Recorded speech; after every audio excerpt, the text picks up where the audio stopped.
வாங்க வாங்க வாங்க வணக்கம் சார். என்ன சாப்பிடுறீங்க? ஒரே ஒரு ஊத்தப்ப வேணுங்க. ஒரு நிமிஷங்க முடிச்ச கேட்டு போங்க. சொல்லுங்க. என்ன பண்றீங்க? ஒரு சம்பு தண்ணி எடுத்துக்கங்க.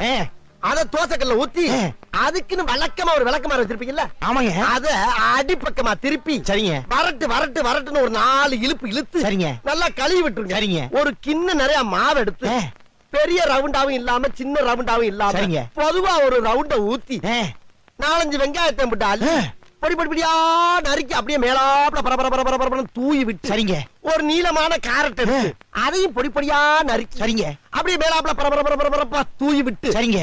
ஒரு 16 கரண்டி நெய் எடுத்து சரிங்க. அதுல 6 கரண்டி நெய்ய உள் சைடு அப்படியே லேசா விளாவி விட்டு சரிங்க. 10 கரண்டி நெய்ய தோசைக்கு வெளி சைடு அப்படியே மேலாப்ல விளாவி விட்டு சரிங்க. இட்லி பொடி இருக்கு பாத்தீங்களா? அத அப்படியே அள்ளி மலை சாரல் மாதிரி அதை மேலாப்ல பரபரன்னு அப்படியே பேய விட்டு சரிங்க. பொத்துனாப்ல அப்படி ஒரு பரட்டு இப்படி ஒரு பரட்டு அப்படி பரட்டி விட்டு அப்படியே ரெட்டி கலர்ல முருக விட்டு அழகா மடிச்சு கமன்னு ஒரு ஊத்தப்பத்தை எடுத்துட்டு வாங்க. சரிங்க. அண்ணனுக்கு ஒரு ஊத்தப்பம்.